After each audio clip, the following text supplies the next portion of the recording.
और ये आशीर्वाद पूरे देश में क्या परिवर्तन आ रहा है, कैसा परिवर्तन आ रहा है, उसका एक साक्षात उदाहरण है।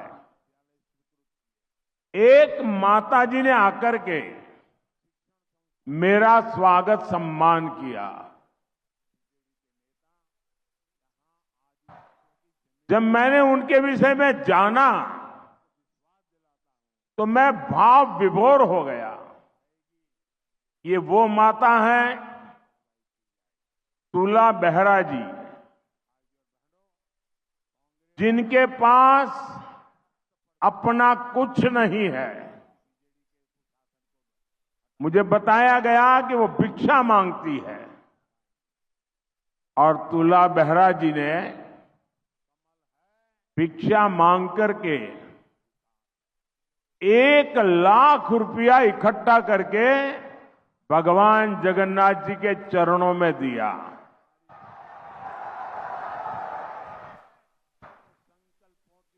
खुद को मैंने पूछा कोई जरूरत है क्या, आप कुछ चाहती हो क्या? नहीं, बोले बस जगन्नाथ जी का आशीर्वाद चाहिए।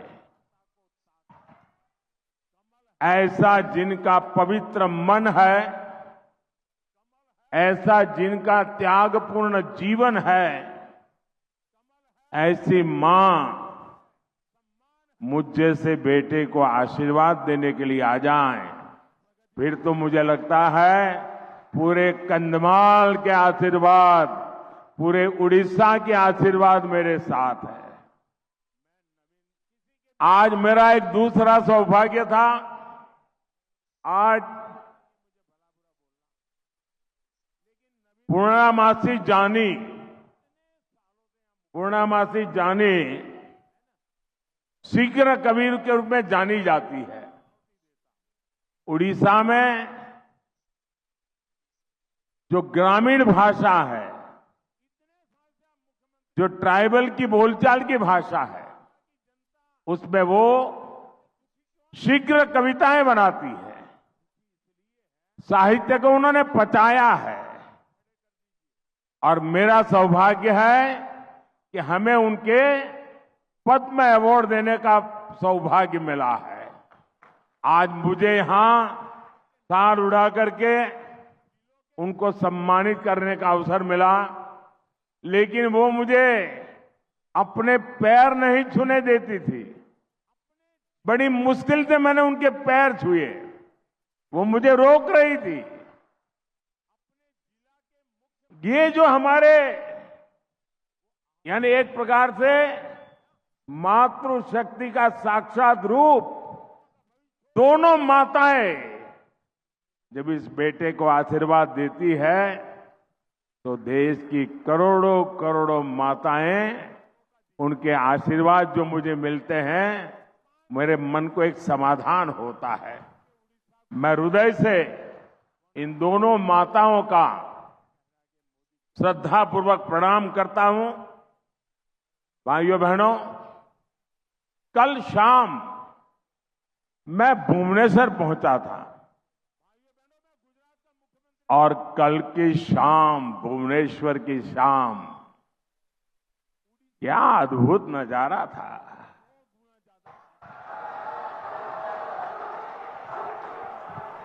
क्या अपार जनसमूह था। सड़कों पर अबाल वृद्ध सब, छोटे छोटे बच्चे, बुजुर्ग माताएं, सड़कों पर आकर के हजारों लोग आशीर्वाद दे रहे थे। मेरे लिए उड़ीसा का ये स्नेह, उड़ीसा का ये प्यार कितनी बड़ी ताकत का, और भगवान जगन्नाथ जी के चरणों में मिलने वाले आशीर्वाद, सचमुच में मैं आप सबका जितना आभार व्यक्त करूं कम है। मैं उड़ीसा के लोगों का ऋणी हूं। आपने मुझे कर्जदार बना दिया है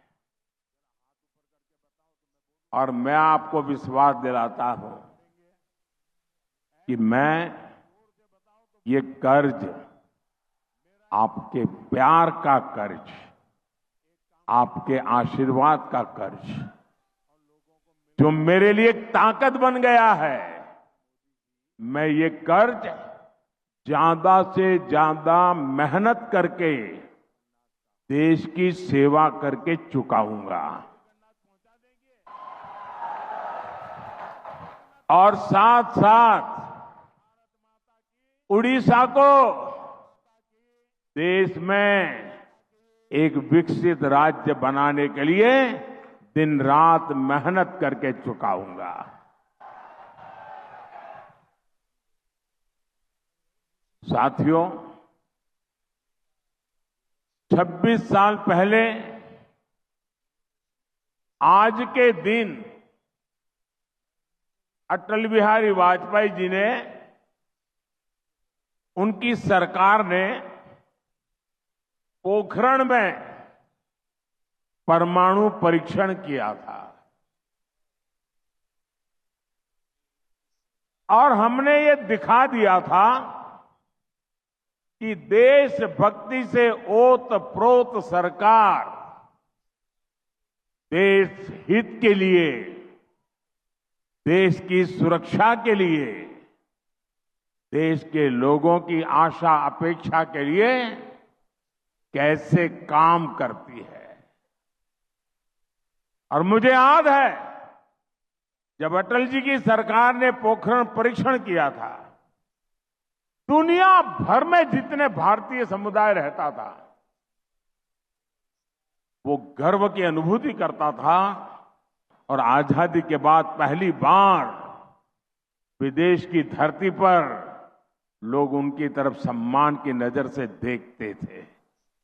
वो परमाणु परीक्षण की इतनी बड़ी ताकत थी।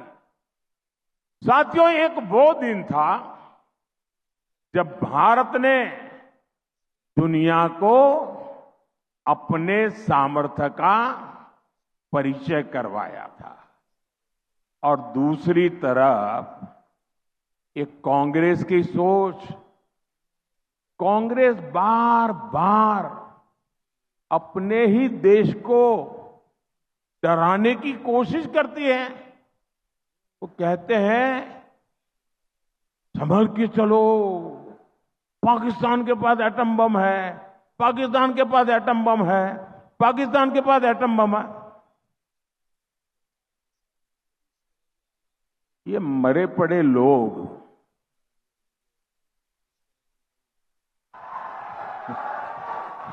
ये देश के मन को भी मार रहे हैं जी। और कांग्रेस का हमेशा ऐसा ही रवैया है। ये जो पाकिस्तान के बम बम बम की बातें करते हैं ना, आज तो पाकिस्तान का हालात ये है कि बम को संभालना कहां, वो भी उसके बस का रोग नहीं है। अब तो वो बम बेचने के लिए निकले हैं, कोई खरीदने वाला मिल जाए। और लोगों को मालूम है क्वालिटी में दम नहीं है, वो माल भी बिकता नहीं है। भाइयों बहनों, कांग्रेस के इसी कमजोर रवैये के कारण जम्मू कश्मीर के लोगों ने 60 साल तक आतंक भुगता है। देश ने कितने ही आतंकी हमले झेले हैं, देश भूल नहीं सकता कि आतंकियों को सबक सिखाने के बजाय ये लोग आतंकी संगठनों के साथ बैठकें करते थे। 26/11 के मुंबई के भयंकर आतंकी हमले के बाद इन लोगों की हिम्मत नहीं पड़ी कि आतंक के सरपरस्तों को पर उन पर कार्रवाई करें। और क्यों? क्योंकि कांग्रेस को, इंडी गठबंधन को लगता था कि अगर हम कार्रवाई करेंगे तो हमारा वोट बैंक नाराज हो जाएगा। मैं आज कांग्रेस को दो टूक कहूंगा। भारत का मुसलमान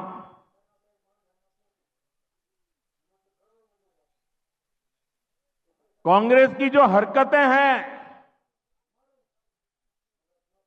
उन हरकतों से वो इधर उधर जाएगा सब मानने की कोशिश मत कीजिए। और भाइयों बहनों, ये कांग्रेस के शाहजादे आए दिन बयानबाजी ठोक रहे हैं।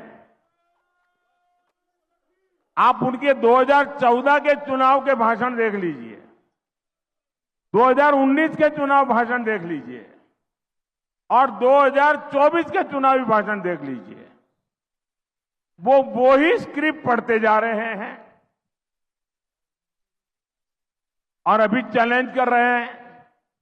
आप लिख के रखिए मेरे देशवासियों, हिंदुस्तान ने मन बना लिया है कि इस बार एनडीए 400 पार करने वाला है। भाजपा अपने सारे पुराने रिकॉर्ड तोड़ करके ज्यादा से ज्यादा सांसद के साथ आने वाली है। और कांग्रेस वाले ये भी लग ले कि इस चुनाव में कांग्रेस को लोकसभा की कुल संख्या के 10% चाहिए मान्य विपक्ष बनने के लिए। कांग्रेस वाले जरा कान खोल करके सुन लीजिए, ये देश ने तय किया है। ये 4 जून को आप देखेंगे कि कांग्रेस इस देश में मान्य विपक्ष भी नहीं बन पाएगा। वो 50 से नीचे सिमटने वाले हैं।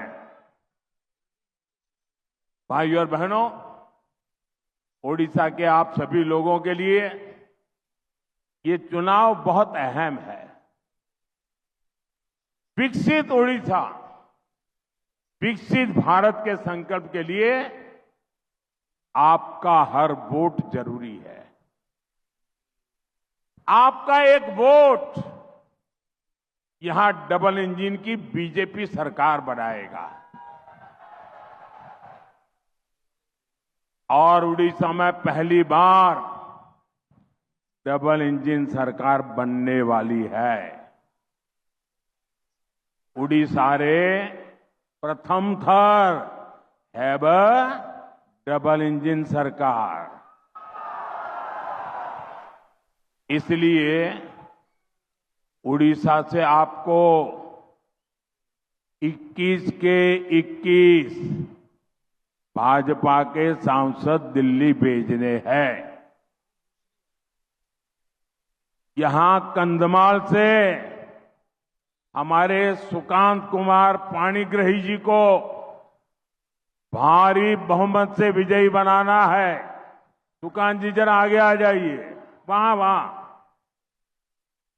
और यहां विधानसभा में भी जो भाजपा के उम्मीदवार हैं, उनको भी रिकॉर्ड वोटों से जिताना है। जरा एमएलए कैंडिडेट भी आगे आ जाए। जो एमएलए के कैंडिडेट है, जो चुनाव लड़ रहे हैं, बाकी लोग नीचे बैठिए। जो कैंडिडेट नहीं है वो बैठ जाइए। जो कैंडिडेट है वो आगे आ जाए। जो उम्मीदवार है वो आगे आ जाए। जो इस चुनाव लड़ रहे हैं वो आगे आ जाए। अब मैं 1 मिनट लेता हूं, इन सबके पास जाके मैं दोबारा आता हूं।